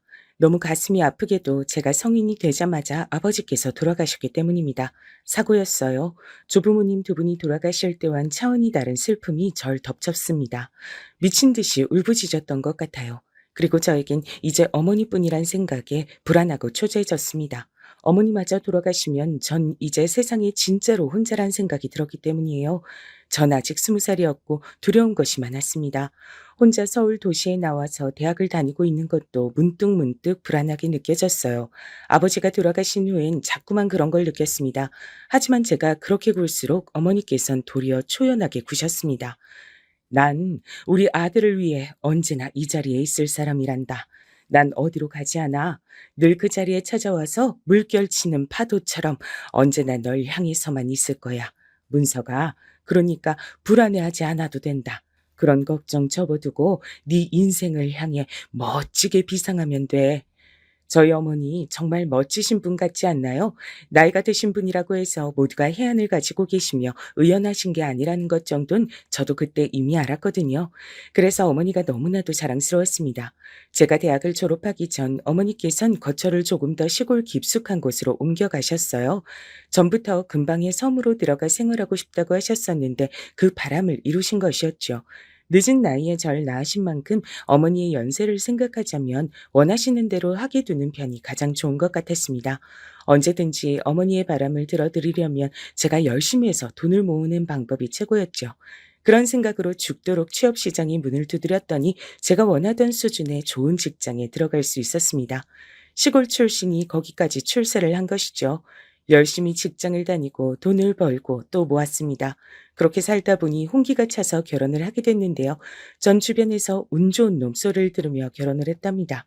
아는 저보다 좋은 대학을 나온 것도 아니었고 직장도 아르바이트 수준이었는데요. 얼굴이 예쁜 편이었어요. 그리고 아내의 언니인 제 처형이 엄청나게 잘 되는 당시에 하도 유명해서 연예인들도 심심찮게 방문을 하던 카페 사장이었습니다. 이게 바로 대박이었던 것이죠. 처형의 남편인 제 형님께서도 꽤 괜찮은 직장에 재직 중이셨고요. 장모님과 장인어른 두 분은 오랜 별거 중이셨는데 사실상 이혼이나 다름없다고 설명을 들었습니다. 장인어른께 공공연히 만나는 다른 분이 계시다는 것 같았어요. 대신에 그 대가로 장인어른께선 별거 생활을 시작할 때 재산의 거의 대부분을 장모님께 넘겨주셨고요. 그걸로 장모님은 계속 생활을 해오실 수 있었던 건데 처형의 카페가 대박을 치는 바람에 아주 수준이 여유롭게 되셨던 것이죠. 그래서 저는 복에 겨운 결혼을 한 놈이 됐습니다. 아내는 변덕이 심하고 기본적으로 성질이 좀 드센 편이었어요. 전 웬만하면 수도분하게 맞춰주는 성격이었기에 궁합은 그럭저럭 잘 맞았답니다. 냉장고에 저거 장아찌 뭐야? 혹시 어머님이 만들어주셨던 저번에 그거야? 맞아. 난 입맛에 너무 잘 맞아서 계속 조금씩 먹고 있었어. 아, 그랬구나. 난 또 뭐라고. 갖다 버려도 되는 건 줄 알고 잠깐 좋아할 뻔했네. 당신은 은근히 우리 어머니가 해준 반찬을 안 좋아하더라. 근데 잘 먹을 때는 또 잘 먹잖아. 솔직히 맛은 있어. 근데 보통 시골분이 아니신데다가 나이도 많으시잖아. 그게 왠지 구질구질하고 지저분한 느낌 들어서 괜히 싫어. 그래서 그래. 그런데 아내는 가끔씩 말을 할 때 뇌를 안 거치고 말을 뱉는 경향이 있었어요. 생각을 하고 말을 해야 하는데 충동적으로 그냥 막 뱉어버리는 듯 싶었습니다. 처형의 카페야말로 손님들이 안 보는 구역에서 위생을 하나도 안 지키고 있다는 걸 제가 알고 있었는데 그건 어떻게 가서 먹는 거냐고 제가 따지고 싶었지만 참았습니다. 제가 참는 것으로 평화롭게 유지되는 결혼 생활임을 너무나도 잘 알고 있었기 때문입니다. 그래서 전 걸핏하면 마음속으로 내가 참자, 내가 또 참지 뭐라는 소리를 하는 게 습관이었습니다. 제가 참지 않았다면 아내하고 하루가 멀다 하고 다툴 건수가 넘쳐났을 거예요. 그래서 제가 참고 지내는 것이 저희 부부에게 가장 중요하게 작용하는 요소였죠.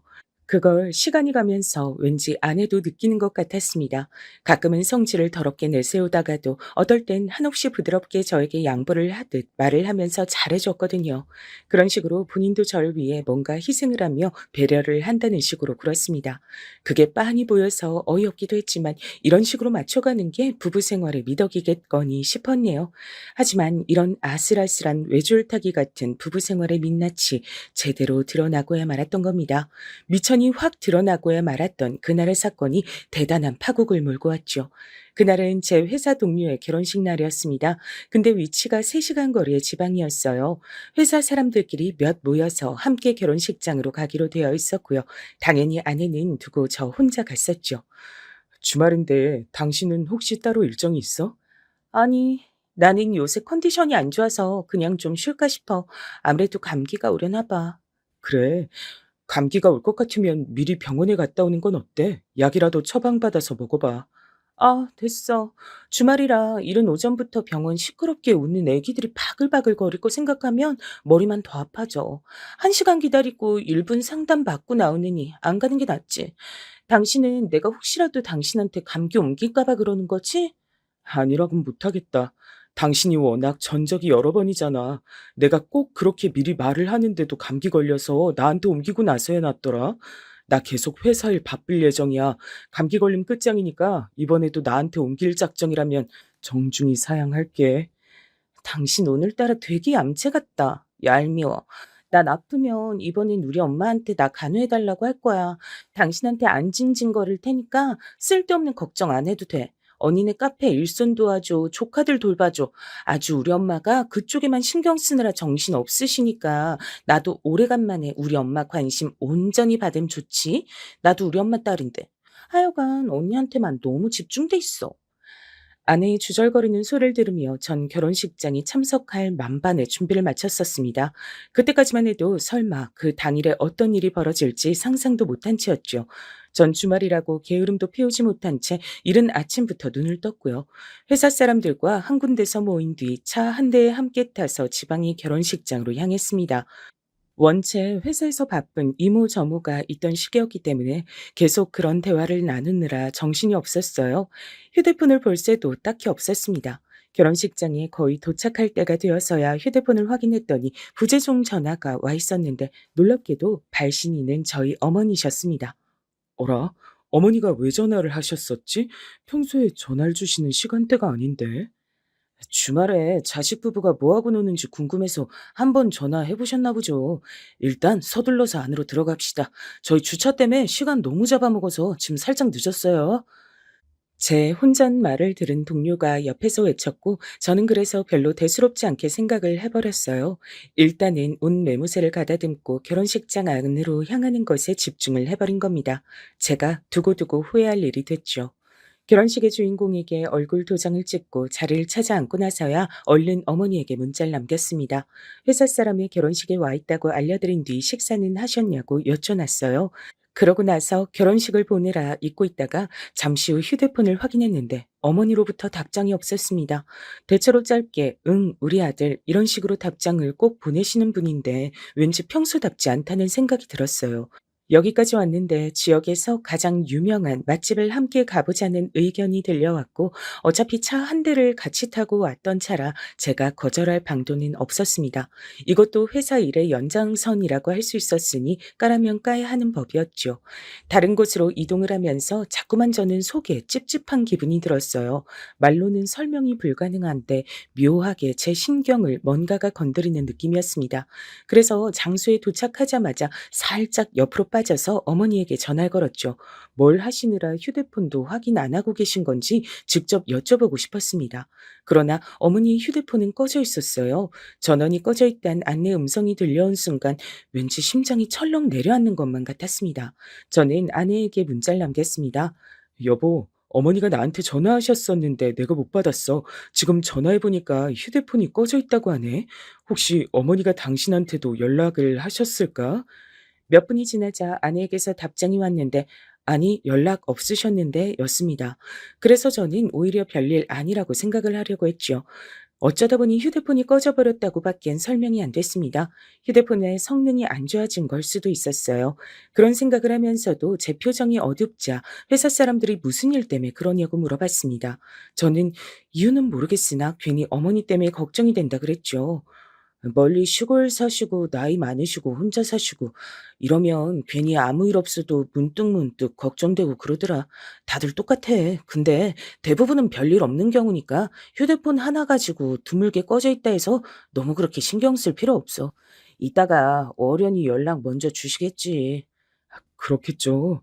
제가 늦둥이라서 어머니 연세가 많으시다 보니까 쉽게 별별 생각이 다 드네요.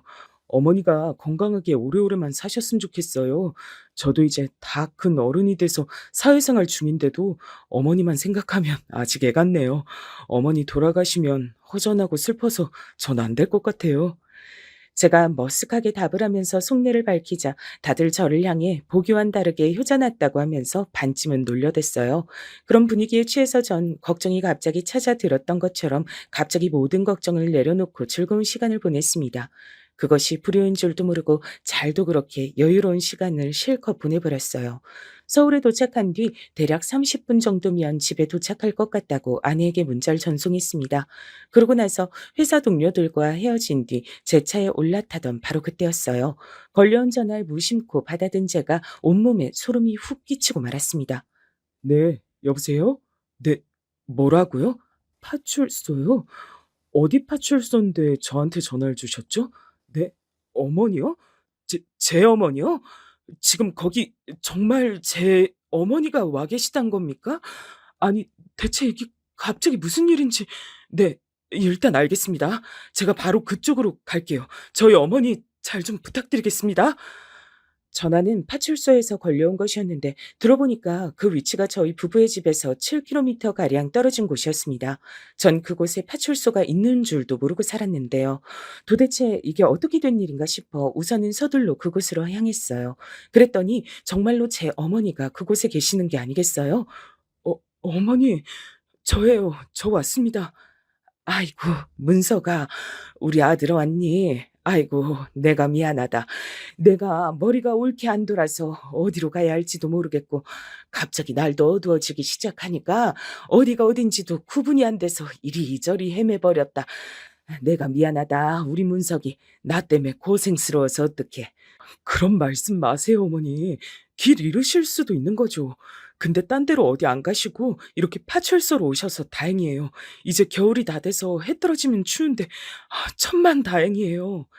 제가 그렇게 말을 하자마자 자그마한 파출소 안을 지키시며 앉아 계시던 어떤 분이 헛기침을 크게 하셨습니다. 제 시선을 끌려고 그러시는 것 같았어요. 그쪽을 쳐다봤더니 그분이 저에게 하시는 말씀이 순찰을 돌다가 제 어머니를 길에서 발견했다고 하는 겁니다.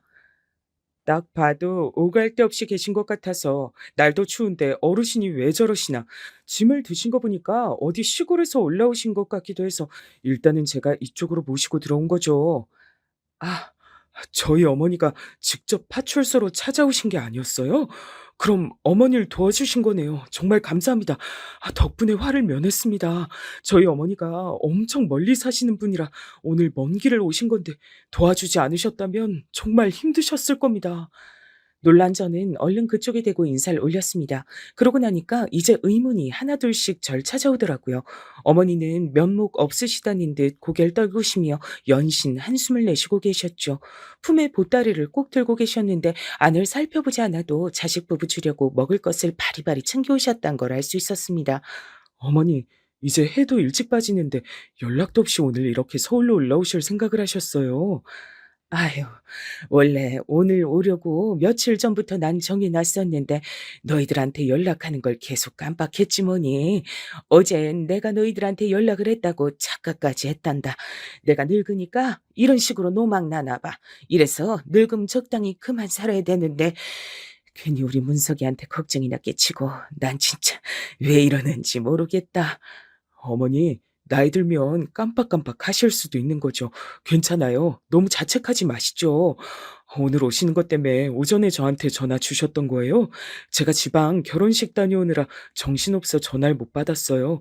그 후에 전화 드리니까 계속 전화기가 꺼져 있었고요. 그게 내가 보니까 전화기에 배터리가 다 됐더라.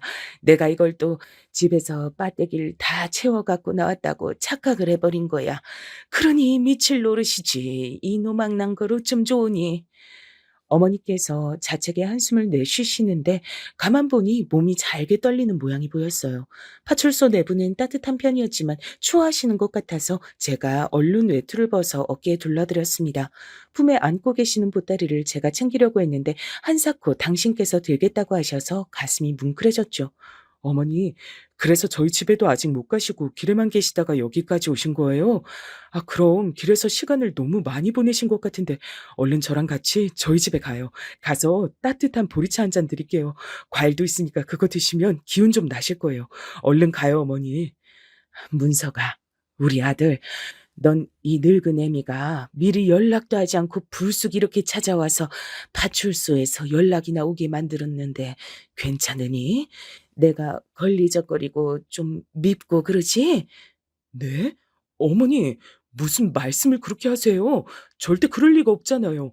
와주신 것만으로도 너무 감사하고 좋은데 오시는 길이 너무 고생스러우니까 그게 마음이 아플 뿐이에요.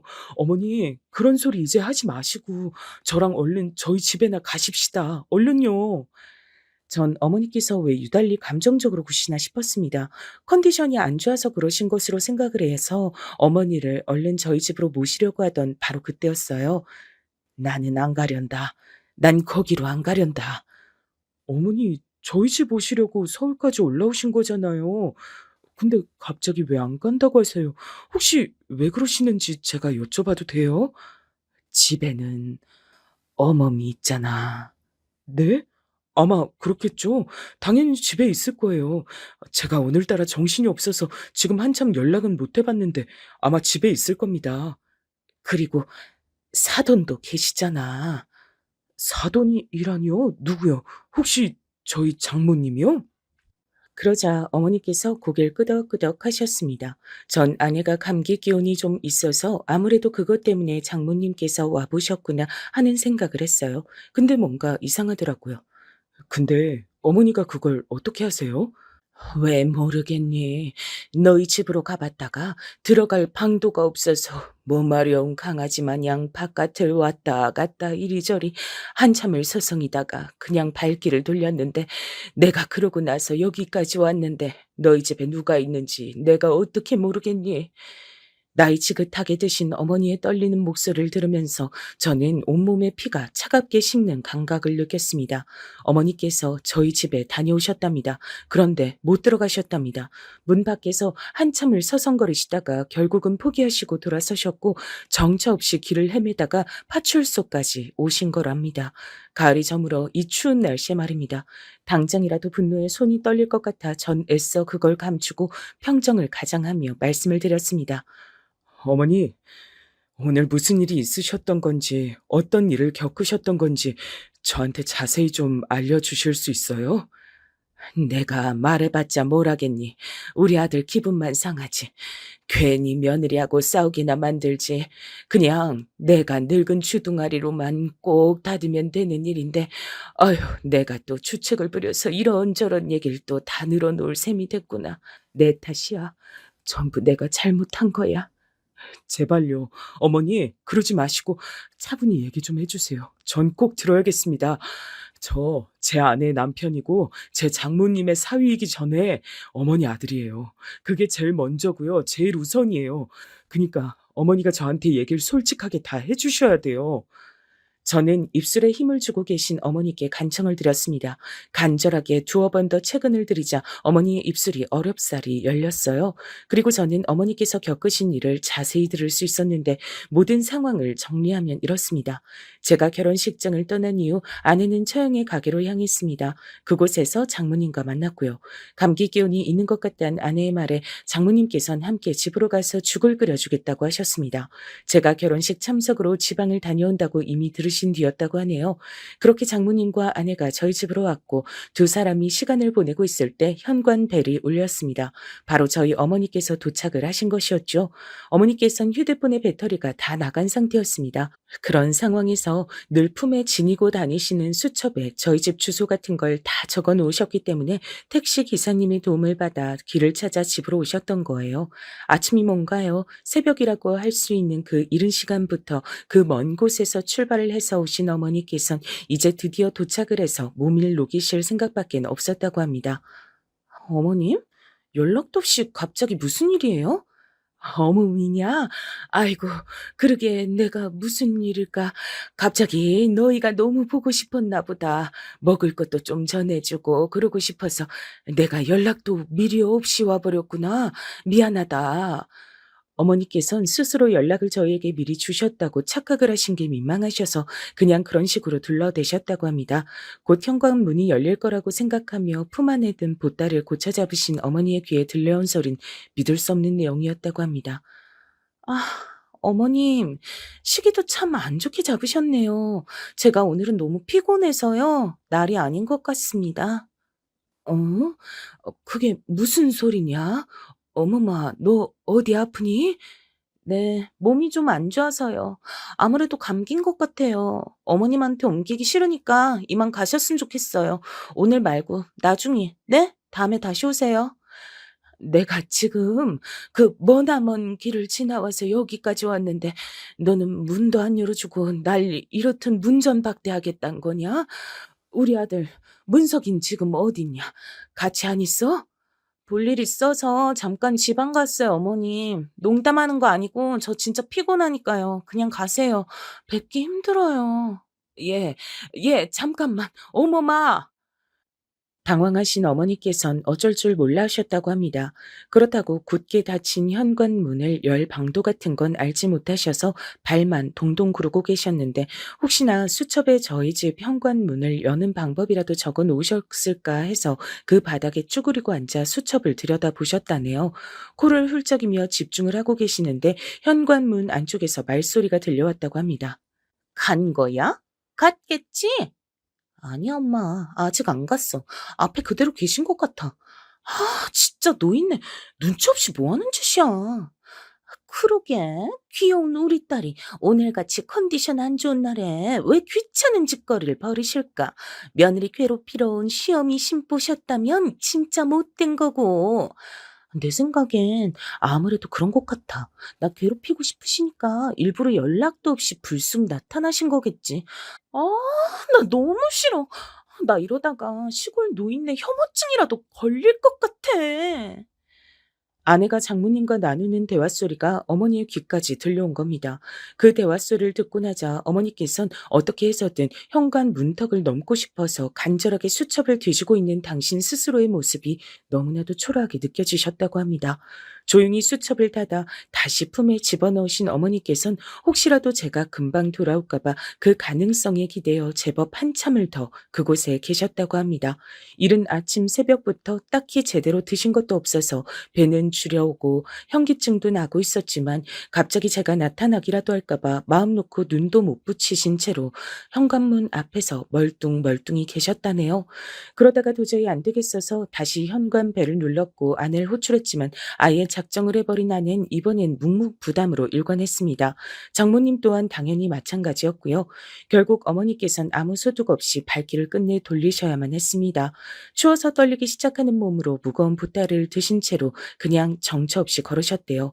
터미널 앞이 아니다 보니까 택시도 안 잡혔다 합니다.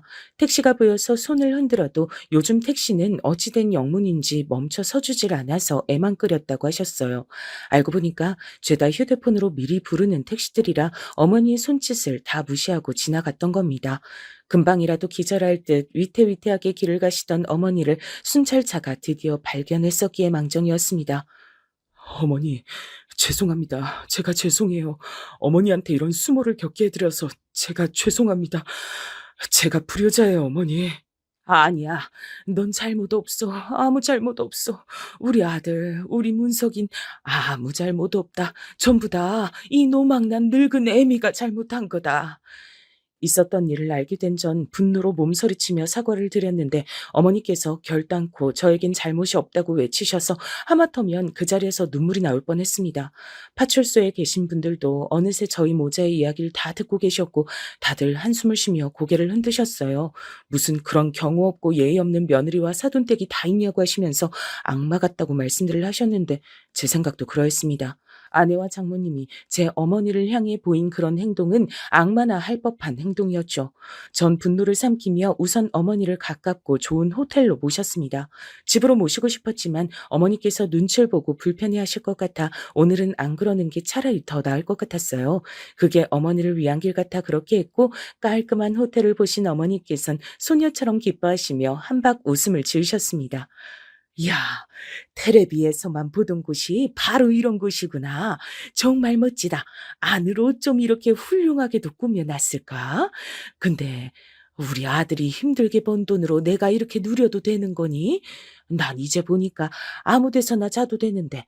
문서가 난 이런 거 필요 없다. 그냥 머리만 누이고 발만 뻗을 수 있으면 돼.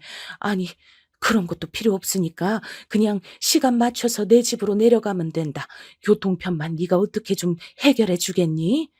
어머니, 부디 그러지 마시고 오늘은 아무 생각 없이 편히 쉬세요. 절 위하신다면 그래 주세요. 그래도 우리 아들이 힘들게 번 돈으로 내가 어떻게... 아휴, 내가 못 산다. 어머니께선 너무 비싼 곳에서 숙박을 하는 것이 부담스럽다고 하셨지만 곧 피로에 못 이기시고 부드럽고 따뜻한 침대 위에서 잠을 청하셨습니다. 저는 어머니께서 싸우신 보따를 풀고 그 안에 있는 먹거리를 맛봤어요. 배는 안 고팠지만 억지로라도 먹었습니다. 왜 그렇게 눈시울이 시큰하던지요. 그리고 이를 갈며 집으로 향했습니다. 집에 도착하자 장모님께서는 안 계셨고 조용히 TV를 보던 아내가 절 맞아줬죠. 뭐야? 이제 와? 아주 재밌는 하루를 보냈나 보네. 좋았나 봐. 아니, 별로 그렇지도 않았어. 근데 장모님은 안 계시네. 언제 가셨어? 우리 엄마? 집 돌아가신 지 벌써 2시간은 넘었지? 어? 근데 내가 당신한테 얘기를 했던가? 우리 엄마가 여기 왔다고? 뭔가 이상한 점을 눈치챈 아내는 제 쪽을 쳐다봤고 싸늘하게 식은 제 표정에 그제서야 상황이 잘못되었다는 것을 감지했는지 TV를 껐습니다. 어머니가 오셨다면서? 근데 당신하고 장모님하고 우리 어머니를 개무시했단 거 어떻게 된 일이야? 어? 그게 사실이야? 깜짝아. 왜 갑자기 소리를 지르고 그래? 기껏 두통약 먹어서 좀 가라앉았는데 다시 머리 아프려고 하잖아. 왜 어머님 당신한테 다 말씀해 주셨어? 그래서 지금 이러는 거야? 어이없다. 또 당신 유리한 대로만 말씀하셨겠지. 나만 나쁜 년 만드시고. 또라니. 대체 우리 어머니가 너한테 뭘 한 번이라도 잘못을 하신 적이 있기라도 했어? 근데 당신은 왜 이렇게 우리 어머니한테 불만이 많은 것 같아? 당신이 오늘 잘못한 거 맞잖아. 우리 어머니가 오셨는데 집에 있으면서도 문 안 열어드린 거 맞아 아니야? 그것만 정확하게 말해봐. 그래 맞아. 안 열어들었어. 됐어? 나쁜 년이네. 나쁜 년 맞네. 근데 왜 나쁜 년 아닌 척하면서 얘기를 하냐? 생판 모르는 노인이라도 안쓰러워서라도 문 열어줄 판인데 어떻게 자기 시어머니한테 문을 안 열어드릴 생각을 해? 미친 거 아니야? 당신은 노인 공경도 없어? 장모님은 또 뭔데? 당신이 정신 나간 짓거리를 벌이면 어른으로서 그걸 말려야지. 같이 그러시는 건 대체 뭐야? 그렇게 따지지 마. 나 머리 아프니까. 당신은 뭐 나한테 잘했어? 내가 감기 기운이 있는데 홀라당 지방이 결혼식 참석하러 가버리는 것에만 신경 썼잖아. 나 걱정하기보단 나한테 감기 옮을까 봐. 그것부터 미리 걱정했잖아. 내가 말을 안 해서 그렇지 속으로 얼마나 서운했는 줄 알아? 원래 사람은 아플 때 당하는 서러움이 가장 큰 법이야. 그 얘기를 지금 왜 하는 거야? 당신도 잘한 거 하나 없다고. 내가 지금 그거 알려주는 거잖아. 설마 내가 당신 서운하게 한 것 때문에 우리 어머니한테도 당신 서운하게 굴었다는 뭐 그런 건 아닌 거지? 아예 연관 없다고는 하지 않을게. 아내의 시큰둥한 대답에 제 심장이 미친 듯이 뛰기 시작했습니다. 그것은 주체할 수 없을 정도로 날뛰는 분노로 인한 것이었죠. 사랑해서 결혼한 여자, 제 아내를 향해서 그 순간 미칠 것 같은 분노가 피어올랐어요. 어떻게 그따위 이유 때문에 노인을 문전박대할 수가 있단 겁니까? 그것도 머나먼 길을 달려온 사람에게 그토록 냉정한 거절을 어떻게 할 수 있단 건지 전 도저히 납득도 이해도 가지 않았습니다. 당신 지금 아무래도 머리가 어떻게 된 것 같은데 다 됐으니까 다 필요 없으니까 사과해. 진심으로 사과해. 그리고 우리 어머니한테도 날이 밝는 대로 가서 뵙고 사과드려. 지금 근처 호텔에서 주무시고 계시니까. 뭐? 싫어. 내가 왜 그래야 돼? 어머님이 호텔 계신다고? 잘 됐네. 오신 김에 호텔 체험하시게 됐잖아. 섬 시골 깡촌 사시는데 서울 호텔 이참에 체험해보셨으니 내 덕분이네. 어머님은 오히려 좋아하시고 계실지도 몰라. 너무 그렇게 당신 생각대로 나 몰아붙이지 마. 더 이상 내 인내심 시험하지 마. 나 지금 너란 여자한테 질리다 못해서 징그럽다는 생각 들고 있을 정도니까 앞으로 개소리 더 뱉을 거라면 신중하게 생각하고 나서 뱉는 게 좋아. 한마디 한마디 뱉을 때마다 그게 나랑 이혼하는 지름길이 될 테니까. 사람이 사람에게 실망하고 사랑이 실망으로 인해 식어버리는 것, 생각보다 별거 아니더라고요. 전 아내의 태도에 따라 언제든 이혼할 수 있다는 결심이 어느새 선 상태였습니다. 그리고 아내는 성질을 꺾고 저에게 사과를 하기는커녕 오히려 더 앙칼지게 나왔습니다. 그렇게 나오면 누가 무서워할 줄 알아? 이혼하기 싫다고 내가 울면서 매달리기라도 할 줄 알았어? 나 솔직히 별로 이 결혼 생활에 대단한 미련 따위 없어. 그니까 나한테 그런 식으로 말하지 마. 몇 년 더 살 것 같지도 않은 늙은 모친 때문에 자기 와이프는 뒷전인 남자, 나도 아주 별로라고 생각 중이니까. 뭐라고? 몇 년 더 살 것 같지도 않은 늙은 모친? 당신 왜 이렇게 말을 막 해? 원래 개념이 아주 희미한 여잔 건 진작에 알아봤지만 이 정도로 엉망진창인 줄은 몰랐다. 어차피 우리 이혼하면 내가 아니라 당신이 더 손해인 거 알지? 우리 언니 하나만으로도 당신 같은 거 이겨. 가치가 달라. 그래서 결국은 잘못한 게 하나도 없으시다. 그렇게나 저급한 짓을 벌여놓고도 조금도 사과할 마음이 없으시다. 지금 그렇단 거지? 나랑 끝까지 어디 한번 해보잔 거지? 해볼 자신 있으면 어디 한번 해봐. 난 내가 잘못이 아예 없다고는 생각하지 않지만 사과할 마음 별로 없어. 나 오늘 너무나도 컨디션이 안 좋았고 아까 특히 기분 나빴어. 내가 그럴 때 하필 찾아오신 어머님도 잘못 있는 거야. 그런 걸 잘못이라고 표현하는 네가 진정한 미친년이다. 그리고 너 같은 여자랑 결혼해서 우리 어머니한테 그런 몹쓸 경험 안겨드린 나도 참 답없는 미친놈이란 생각 드네. 이 미친 결혼 생활 조금도 더 하고 싶지 않아졌어. 이혼하자. 당장 갈라서. 뭐? 지금 진심이야? 진짜 낀다. 이런 일로 이혼 선언까지 하는 거 너무 황당해. 난 누구보다도 진심이니까 너도 부디 진심으로 나랑 이혼 좀 해줘라. 알았지? 그리고 끝까지 우리 어머니한테 사과 안 하겠다면 나도 다 생각했어. 너 가만 안 둘 거야. 부모가 당한 모욕 앞에서 가만히 있을 수 있는 자식이 세상에 있을까요? 제정신 박힌 자식이라면 가만히 있을 수 없는 게 정상이었습니다. 그래서 전 가만히 안 있기로 했어요. 하지만 아내는 저를 허세 부리는 것으로 봤습니다. 어디 자기와 진짜로 이혼을 할 수 있을지 없을지 보잔식으로 이혼 도장을 먼저 찍어주더라고요. 전 망설임 없이 제 공간에 이혼 도장을 찍었습니다. 그러자 그제서야 아내는 놀란 눈치를 보였죠. 뭐야? 이렇게까지 진심이었어? 전 처음부터 진심으로 화를 내고 있었는데 아내는 그렇게 여기지 않았던 모양이었죠. 그것조차도 절 아주 우습게 보고 있었던 증거 같아서 더 싫었습니다. 이혼 성립까지 아직 시간이 남아 있었을 때 장모님께서 난감한 듯 저에게 연락을 해오셨습니다. 권서방, 사람이 속 좁게 왜 이러나? 대뜸 이혼이라니. 장모님께서도 제가 왜 이렇게 나오는지 이유를 분명히 알고 계실 텐데요.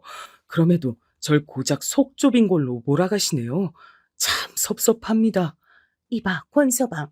그날은 내가 약간은 제정신이 아니었어. 얼떨결에 실수 좀 저질렀을 뿐이니까 권서방이 너그럽게 좀 넘어가 주자. 응? 남자가 돼서 옹졸하게 굴고 그럼 못 써. 모전 여전이네요. 그 어미의 그 딸인 것 같네요. 제가 얼마나 진지하고 진심인지 그런 건 전혀 고려도 안 하고 말을 뱉는 게 두 사람이 크게 닮아 있습니다. 이젠 진절머리가 나네요. 그만 겪고 싶어요. 뭐라고?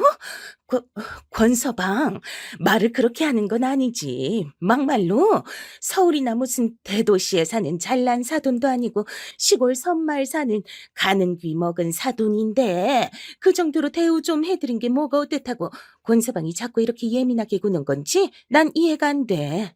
예, 이해하지 마세요. 이해해달라고 장모님께 부탁드린 적도 없습니다. 제가 단호하게 말을 하자 장모님께선 열이 잔뜩 받으셨는지 씩씩대셨습니다. 우리 집안 같은 이 정도로 자기 밥줄 잘 챙기면서 사는 집안하고 다시 연을 맺기가 쉬울 줄 알아? 절대 아니니까 권서방이 그때 가서 땅을 치며 후회해도 나는 모르는 일이야. 그리고는 제 입장에선 전혀 아쉽지 않은 이야기를 남기셨죠. 그걸로 끝인 줄 알았는데 그 다음엔 처형께 연락이 왔습니다. 귀찮아서 안 받았어요. 그랬더니 문자를 남기셨더라고요. 내용은 길었으나 요약을 해보자면 이랬습니다. 네가 감히 내 동생한테 먼저 이혼을 꺼내? 너 후회할 거야. 지금이라도 반성이 된다면 잘못했다고 빌든가. 이런 내용이었는데요. 어쩜 이렇게 이 집안 사람들은 다 비슷할까 싶어 헛웃음이 나왔고 덕분에 조금의 미련도 없어졌습니다. 어머님께는 사실 이혼하게 됐다고 바로 말씀은 못 드렸어요. 당신 스스로 자책하실까봐 알리지 않고 진행했습니다. 그리고 전 진정한 복수에 돌입했죠. 아내가 잘난 척을 할 수 있었던 것, 처가의 핵심, 그건 바로 처형의 사업장이었지요. 전 전문 인력을 고용해서 그 카페가 위치한 동네에 소문을 퍼뜨렸습니다. 헛소문은 절대 아니었고 진짜 있는 내용의 소문이었죠. 처가 식구들이 얼마나 몰상식하고 패륜적인지 한 내용이었습니다. 입소문, 동네 커뮤니티를 통해 퍼뜨리는 소문 등 방법을 가리지 않았습니다. 그리고 위생신고, 탈세신고를 넣었어요. 처형이 주먹구구식으로 위생을 관리하면서도 장사 잘 된다고 뻐기고 있는 것 진작에 알고 있었으니까요. 탈세 문제도 당연히 뻔할 뻔짜였고요. 공무원이 출동하자 처형이 별도리 없이 주저앉았다고 전해지더군요. 그리고 저는 아내의 조카들, 그러니까 처형의 자식들 앞으로 익명의 편지를 보냈습니다. 편지에는 그 아이들의 모친인 처형을 비롯해서 장모님과 아내까지 얼마나 악랄한 성품들을 가지고 있는지 다 적혀 있었어요. 제가 아내에게 들어서 알고 있던 처형이 옛날 추악한 과거 일화까지 집어넣었죠. 자라나는 아이들에게 그것은 가히 충격적이고 부모에 대한 신뢰를 잇는 계기가 됐을 겁니다. 당신이지? 이거 전부 다 당신이 벌이고 있는 짓들이지? 때마침 나 말고도 네 집안에 앙심을 품고 있는 누군가가 움직였을 수도 있잖아. 난 모르는 일이니까 나한테 따지지 마. 그래봤자 소용없어. 그리고 우리 이제 남남인 거 알지? 연락 전혀 달갑지 않으니까 삼가줬으면 좋겠네. 아, 열받아. 아, 약 올라 미치겠네. 지금 우리 엄마 쓰러지셨단 말이야. 우리 언니 가게 문까지 닫고 강제로 쉬는 중이야. 이거 어쩔 건데? 그니까 그걸 왜 나한테 물어봐? 무슨 일인지 몰라도 자업자득인 것 같네. 힘내든지 말든지. 아내가 울분에 차서 연락을 했지만 전 태연하게 반응했습니다. 돈을 주고 고용한 전문 인력들이 흔적이 남지 않도록 훌륭하게 움직여주고 있었으니 제가 자백할 이유는 어디에도 없었죠. 그리고 전 처형의 아이들이 다니는 학교에 마저 처가의 만행을 정리한 내용을 남몰래 뿌렸습니다. 그 학교에 다니는 다른 아이들, 선생님들까지 다 보게 됐고 학부모들의 귀에 금세 들어가게 돼서 소문은 걷잡을 수 없이 안 좋게 퍼져만 갔습니다. 제가 어머니께서 당하신 모욕을 도저히 참을 수가 없었듯 부모 마음이란 게 그랬을 겁니다. 다른 건 어찌됐든 자식에게 끼치는 피해는 도저히 참을 수가 없는 것이죠. 처형은 난리가 났고 장사고 뭐고 간에 다 때려치우고 자식들을 데리고 이사를 가버렸어요. 그게 최우선이었던 겁니다. 그러면서 부부싸움도 심하게 벌인 모양이었고요. 전 아내의 모든 지인들에게 저희 부부가 어쩌다 이혼을 하게 됐는지 내용을 적어서 익명의 이메일을 보냈습니다. 그 효과는 천천히 퍼져갔죠. 이건 사회적으로 완전히 나를 매장하는 거잖아. 우리 가족을 완전히 피말려서 죽게 만들려는 거잖아. 해도 너무한 거 아니야? 이런데도 당신 짓이 아니라고 잡았대? 난 대답해줄 말 없으니까 연락하지 말라고 했잖아. 내가 잘못했어. 내가 잘못했고, 우리 엄마도 잘못했어. 내가 다 인정할게. 그때 내가 너무 개념 없었고, 싸가지가 없었던 것 같아. 죽을 죄 졌어. 다 인정하고 반성하니까. 제발, 제발 그만 좀 해. 이러다가 사람 죽겠다고. 정신이 나가버린 것처럼 넋이나가 짓거리던 아내는 오열에 이르렀습니다. 장모님께선 진작에 알아놓으신 지 꽤 된 참이었어요. 멀쩡히 잘 굴러가던 일상이 처참하게 박살이 나버렸으니 도저히 생활하기 힘드셨을 겁니다.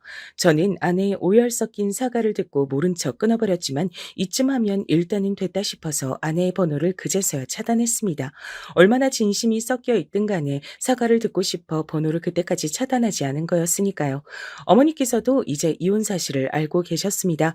처음엔 충격을 받으신 듯 깊은 한숨만 내쉬셨는데 후련하다 못해 상쾌한 저의 얼굴을 확인하신 다음부턴 별 말씀도 없으시고 한숨도 쉬지 않으셨어요. 어머니께서 당신 스스로를 탓하지 않으셔서 그게 무엇보다도 다행이라고 생각했습니다. 혹시나 싶어 도시로 와서 사시는 게 어떠냐고 말씀을 드려봤으나 역시나 고개를 단호히 저으셨죠. 고즈넉하고 조용한 시골 생활이 훨씬 더 좋다고 하셨습니다. 조금은 외롭더라도 그곳의 생활이 행복하다고 하셨죠. 어휴, 내가 괜히 오래 살아서 별꼴을 다 보는 것 같다는 생각이 가끔은 든다.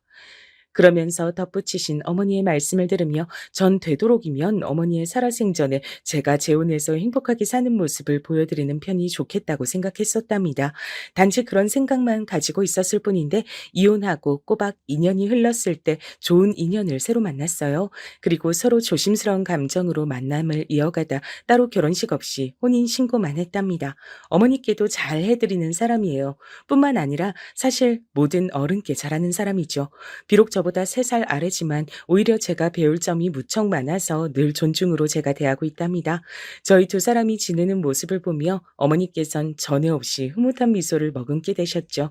결국은 이렇게 되려고 그 길을 돌아왔었나 싶기도 하네요.